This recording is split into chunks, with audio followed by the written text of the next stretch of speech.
सबसे पहले तमाम मीडिया कर्मियों का शुक्रिया अदा हम करते हैं, क्योंकि एक शॉर्ट नोटिस पे आप जो है यहाँ पे आए, अपना कीमती टाइम निकाल। आज की प्रेस कॉन्फ्रेंस का हमारा मकसद यही है कि 2010 से लेके आज 2025 है, हमारे लोग 14 डिपार्टमेंट्स के अंदर काम कर रहे हैं पूरी जम्मू कश्मीर में।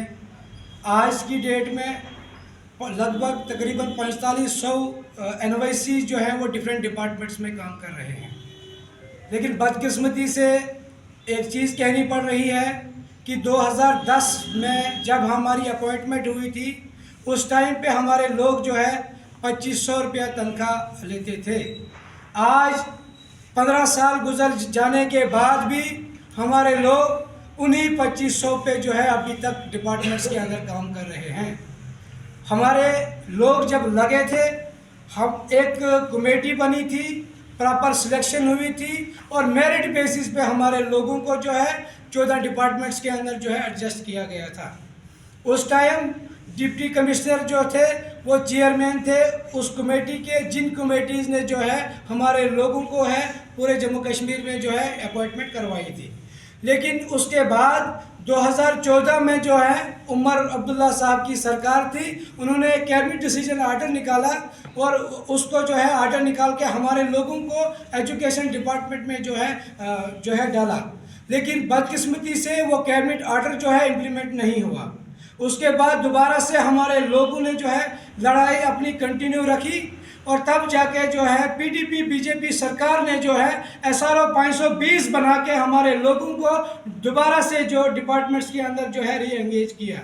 लेकिन बार बार कैबिनेट आर्डर हुए, बार बार SROs बनाए गए, लेकिन बदकिस्मती से अभी तक जो है सैलरी जो है नहीं बढ़ाई गई और हमारी जो है हमारे लिए कोई जॉब पॉलिसी नहीं बनाई गई। ज़्यादा हम जम्मू कश्मीर सरकार से कुछ नहीं मांगते हैं। हमारे लोग अगर डिफरेंट डिपार्टमेंट्स में काम कर रहे हैं, अगर जम्मू कश्मीर की ब्यूरोक्रेसी कह रही है कि ये अच्छा काम कर रहे हैं, अगर जम्मू कश्मीर के पॉलिटिशियंस कह रहे हैं कि ये अच्छा काम कर रहे हैं, इनका मसला जेन्युइन है, तो फिर हमारा मसला हल क्यों नहीं होता। हमारे दो ही डिमांड्स है, एक तो हमारी इन्हेंसमेंट जो है सैलरी की होनी चाहिए और दूसरी डिमांड हमारी थी जो है पॉलिसी बनाई जाए ताकि हमारे लोग जो है परमानेंट हो जाए, हमारे लोगों का जो फ्यूचर है वो सेव रह पाए। हमारे लोगों का जो लगने का तरीका था, जैसे RETs लगे थे उसी तरीके उसी पैटर्न पे हमारे लोग भी लगे थे। अगर RETs वाले जो है परमानेंट हुए तो फिर हमारे लोगों ने ऐसा कौन सा गुनाह किया है जो जिसकी सज़ा 15 साल से अभी तक जो है हमारे लोग जो है भुगत रहे हैं। लास्ट टाइम जब नई सरकार बनी, उमर अब्दुल्ला साहब दोबारा सरकार में आए, तो हमारे लोग जो है उमर अब्दुल्ला साहब के साथ दोबारा मिले और उमर अब्दुल्ला साहब ने यकीन दिलाया कि आपको आपके लिए जो है कमेटी बनाई गई है और आपकी डिमांड जो है वो जेन्युइन डिमांड है। लेकिन डिमांड मानी, उन्होंने कहा आप इंतज़ार करिए, हम आपका मसला हल करेंगे। जो कंसर्न मिनिस्टर हमारे सतीश शर्मा जी है, उनके साथ भी हमारी मुलाकात हुई, जम्मू कश्मीर के गवर्नर साहब से भी हमारी मुलाकात हुई और जितने भी MLAs जम्मू कश्मीर के अंदर नए चुन के आए हैं सारे लोगों के साथ हमारी मुलाकात हुई। पिछली बार असेंबली में आप लोगों ने देखा होगा कि असेंबली में हमारा मुद्दा जो है बड़ा ज़ोर शोर से उठा।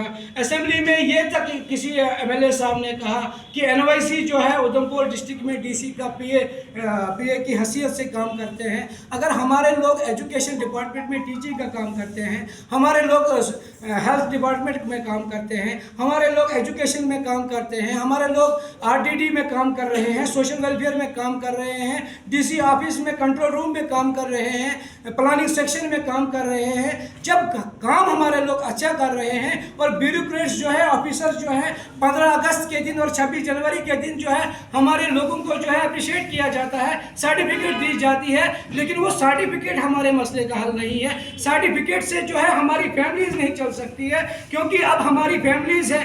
जिस टाइम हमारे लोगों की अपॉइंटमेंट हुई थी उस टाइम मेरी एज जो थी वो 20 साल थी।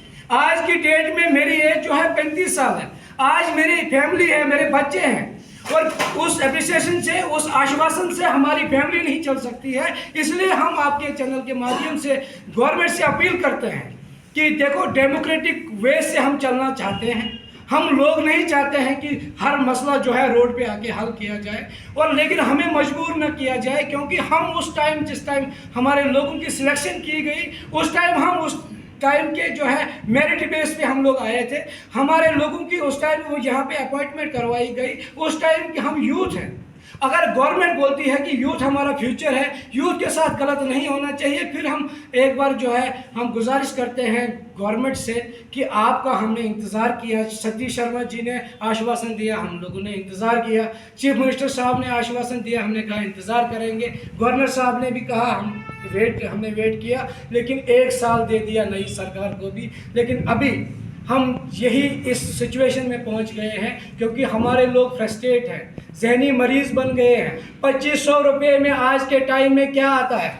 अगर यही ब्यूरोक्रेसी, यही पॉलिटिशियंस अगर कहेंगे कि 2500 रुपये पे ये अपनी फैमिली चला सकते हैं, हम आज के बाद अपनी डिमांड मांगना करना जो है बंद कर देंगे। अगर ये खुद कहते हैं कि 2500 रुपये कुछ होता नहीं है, फिर हमारे लोगों के ऊपर जुल्म क्यों हो रहा है? फिर ऐसी बार बार जो है जम्मू कश्मीर की ब्यूरोक्रेसी जो है एक लेटर निकाल रही है कि आप फलानी डाटा दे दो, फलानी डाटा दे दो। आज तक कम से कम 5-6 बार जो है जम्मू कश्मीर की जो ब्यूरोक्रेसी है उन्होंने जो है हमारे लिए लेटर्स वगैरह निकाले। उन्होंने कहा कि आपकी सैलरी जो हम बढ़ा रहे हैं, लेकिन मुझे समझ इस चीज़ की नहीं आ रही है। जब 5-6 बार ऊपर से चिट्ठी आती है, प्रॉपर तरीके से नीचे से डाटा चले जाता है, लेकिन फिर लास्ट पे प्रिंसिपल सेक्रेटरी फाइनेंस जो है वो ऐसा कौन सा डाटा ढूंढ रहे हैं जिनको अभी तक जो है पिछले 1 साल से नहीं मिल रहा है। वो बार बार लास्ट पे जब फाइल कंप्लीट हो जाती है तो वो उस पर कोई न कोई जो है ऑब्जेक्शन लगा के फाइल जो है बैक हो जाती है।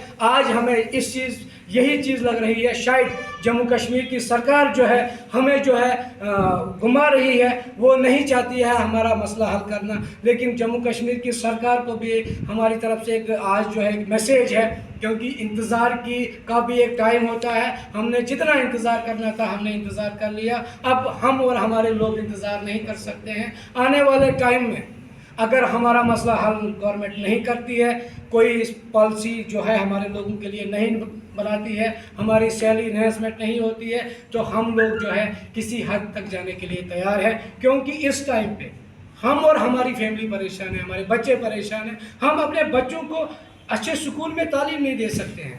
अगर हमारे बच्चे पढ़ नहीं सकते हैं, हमारे बच्चों को टाइम पे खाना नहीं मिल सकता है, उससे बेटर ये है कि हमने भी इस बार ठान ली है कि हम भी निकलेंगे, फिर जान ही क्यों न देनी पड़ेगी, हम पीछे हटने वाले नहीं हैं। जाफर साहब, अगर देखा जाए हाल ही में जम्मू कश्मीर की सरकार ने एक डिसीजन लिया है जो CPWs को रेगुलाइज किया गया है। क्या लगता है आपको, आपके साथ जो है नाइंसाफ़ी की गई? क्योंकि जिन CPWs को रेगुलाइज किया गया उन्हें भी 10-15 साल काम करते हुए हुआ था, क्यों नहीं आपका डिसीजन भी उस समय लिया गया?